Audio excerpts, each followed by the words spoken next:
जो juvenile accused है यही गाड़ी चला रहा था और इसके लिए क्रोनोलॉजिकली जो एविडेंस ज़रूरी थे वो एविडेंस इकट्ठा किए गए हैं।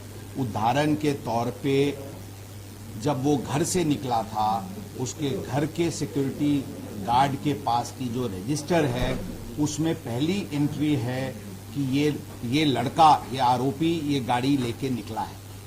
इस प्रकार के सीसीटीवी फुटेजेस और अलग अलग एविडेंस, टेक्निकल एविडेंस के तौर पे हमने हमारी निश्चित हुई है कि ये गाड़ी ये जुवेनाइल एक्यूज चला रहा था। इसके साथ साथ आई विटनेसेस की स्टेटमेंट भी हमारे पास है जो टेक्निकल एविडेंस को कोरोबरेट करती है। इसमें हमने बताया कि इस प्रकार की कुछ अटेम्प्ट घटना होने के कुछ घंटों में करने का प्रयत्न किया गया था कि इसमें ड्राइवर, ये एडल्ट ड्राइवर ये गाड़ी चला रहा था और ये आरोपी ये गाड़ी नहीं चला रहा था। इस तरह की बात सामने आ रही है। इसकी हम पूरी तरीके से तहकीकात करके जो भी इस प्रकार का प्रयत्न किया उसके विरुद्ध 201 आईपीसी एविडेंस डिस्ट्रक्शन के तहत कार्रवाई की जाएगी। सर, जो आपने इंटरनल इंक्वायरी के लिए एक टीम बनाई है वो क्या जांच कर रही है, किन आरोपों की? इंटरनल इंक्वायरी में कुछ लैप्सेस लोकल पुलिस स्टेशन के अधिकारी के बारे में आई है, उनके विरुद्ध जल्दी से जल्दी सख्त कार्रवाई की जाएगी। ब्लड सैंपल्स शुरू में एक ब्लड सैंपल ससून हॉस्पिटल में नियम के अनुसार हुआ था, जिसको जो कि सुबह आरोपी को 9 के आसपास ससून हॉस्पिटल में गुना दाखिल होने के बाद भेजा गया था। वो गुना दाखिल होने के बाद ब्लड सैंपलिंग ली गई थी। इसमें चूंकि ये सेंसिटिव केस था, as a matter of abundant precaution blood sample बदली तो नहीं गई।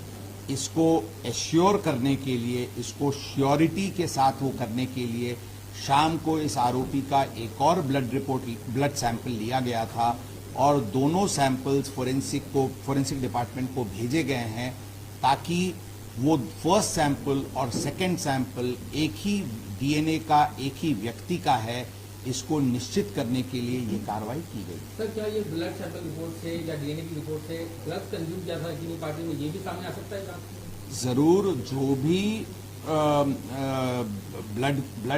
ब्लड की सैंपल जो रिपोर्ट के लिए भेजी गई है उसमें अल्कोहल, ड्रग्स या और भी कोई बैंड सब्सटेंसेस का यूज हुआ है या नहीं, ये सभी बात सामने आ सकती है। 5.5 घंटे का डिले हुआ था ब्लड सैंपल कलेक्ट, करीब 5.5 घंटे, 2:30 बजे का अगर इंसिडेंट है तो आपके बताने के मुताबिक 8 बजे सुबह ब्लड सैंपल पहला कलेक्ट किया। 8 बजे के आसपास इस प्रकरण में फर्स्ट जो 304 का एफआईआर था वो रजिस्टर किया गया था। उसके बाद उसको सैंपल के लिए, उसको ब्लड मेडिकल एग्जामिनेशन के लिए भेजा गया था और जो एग्जैक्टली जो सैंपल कलेक्ट की गई है वो 11 के आसपास कलेक्ट की गई है। उसमें ज़रूर ये एक लैप्स ऑफ टाइम है, लेकिन मैं ये बताना चाहूँगा कि इसमें ब्लड के रिपोर्ट के ऊपर हमारा ये 304 आईपीसी का केस टिका हुआ नहीं है।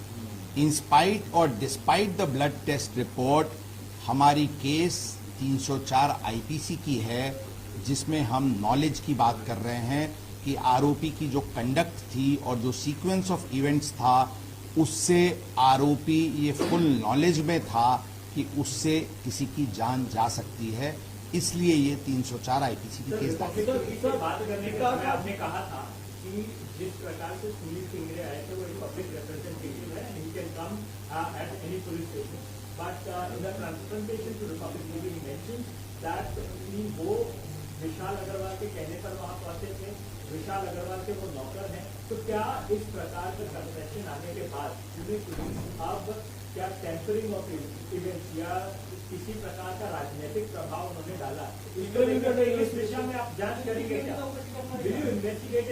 देखिए, of Vishal Agarwal, and hence he went into the. I am not aware of any what he said or what transpired on a particular news channel. I have not seen it. I will not be able to comment on it.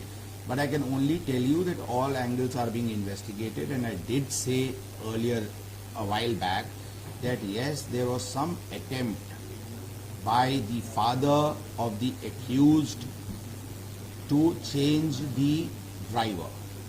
That has come to light, and we are exploring application of section 201 IPC in the said case. As far as any public representative is concerned, I still say that the police station is a public premise.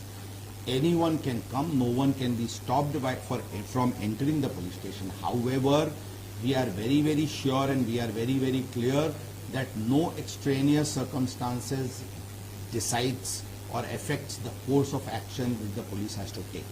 I am very, very sure and with full confidence I am saying that the action, the path which the police has taken was the legally most correct path which we have taken.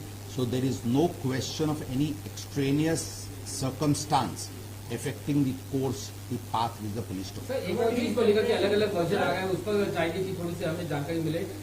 गाड़ी की चाबी और एक credit card क्या grandfather ने दिया था? क्या फादर को इस बात का पता था कि क्लब से निकलने के टाइम आरोपी देखिए, नशे में था? अभी हम सिर्फ इतना बताना चाहेंगे कि इस पे डिटेल बता चुके हैं। अभी कुछ पूरी माइनर डिटेल्स इन्वेस्टिगेशन की प्रसार माध्यम के माध्यम से डिस्क्लोज करना उचित नहीं रहेगा।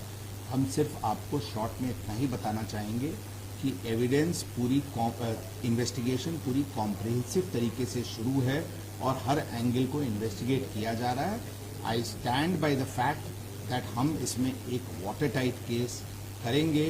स्पेशल काउंसिल्स और पूरी लीगल रिसोर्सेज जो हमारे पास उपलब्ध है, उन सभी को यूज करके टेक्निकल एविडेंस को कलेक्ट करके हम इसमें एक्यूज्ड को कन्विक्ट कराएंगे। सर, क्या हमारी जांच में ये बात सामने आई है कि ड्राइवर ने आरोपी जुवेनाइल के पिता को फोन कर बोला था कि आरोपी जुवेनाइल जिद कर रहा है गाड़ी चलाने के लिए, और फिर पिता ने ये कहा कि हाँ आप चाबी उसे दे दें?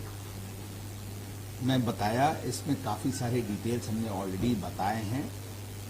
इससे ज़्यादा डिटेल्स अभी इन्वेस्टिगेशन का डिस्क्लोज करना उचित नहीं रहेगा। बट मैं यही बताना चाहूँगा, इसमें किसी प्रकार का किसी को संभ्रम में रहने की ज़रूरत नहीं है।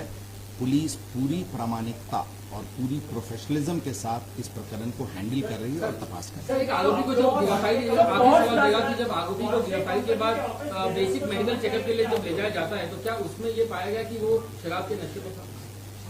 जब आरोपी को बेसिक मेडिकल चेकअप के लिए ले जाया जाता है गिरफ्तारी के बाद, तो क्या उस जांच में पता चला पाया कि वो शराब के नशे में था या नहीं था? मैंने ऑलरेडी इसके बारे में क्लियर बता चुका हूँ। ब्लड रिपोर्ट आने के बाद पता चलेगा एग्जैक्टली कितना ट्रेस है नहीं है। बट एविडेंस हमारे पास सीसीटीवी फुटेजेस के माध्यम से बहुत क्लियर है कि वो किस हालत में था। हमने बताया सभी एंगल से हम इस मैटर को इन्वेस्टिगेट कर रहे हैं और हम पूरी तरीके से इसको एक स्ट्रॉन्ग केस बनाएंगे। कंपनी के ऑफिस बेरर्स को समन करेंगे, कंज्यूमर को मैंने जस्ट बताया उसके बारे में, मैंने जस्ट टिप्पणी किया उसके बारे में। रवींद्र दंगेकर जे आमदार आहेत त्यांनी एक ट्विट केलेलं आहे, फोटो आहे त्याच्यामध्ये आपल्या मुढवा पोलीस स्टेशनचे काही पोलीस कर्मचारी किंवा वॉटर्स नावाच्या फर्ममध्ये पार्टी करताना किंवा काही एन्जॉयमेंट करताना दिसत याबद्दल मला मी बघितलेले नाही, कधीचे आहे काय आहे। जर काही अशी असतील तर नक्कीच कारवाई करू। आमची भूमिका स्पष्ट आहे, कोणताही इलिगॅलिटी आणि कोणताही न्यूसेन्स चालणार नाही, यासाठी आम्ही पूर्णपणे वचनबद्ध आहे, कटिबद्ध आहे आणि प्रयत्नशील आहे। सगळ्यात पुढचे काळात आपण याची गोष्टीवर आणखी कडक कारवाई बघणार आहे। होमिसाइड अमाउंटिंग टू मर्डर या कलमाचे इन्ग्रेडियंट ही पूर्ण घटनामध्ये दिसून आल्यानंतर ही कलम वाढवण्यात आली होती। त्याच दिवशी आम्ही जुवेनाइल जस्टिस बोर्डकडे अर्ज करताना ही एक हिनस क्राईम आहे म्हणून त्यांना एडल्ट म्हणून ट्रीट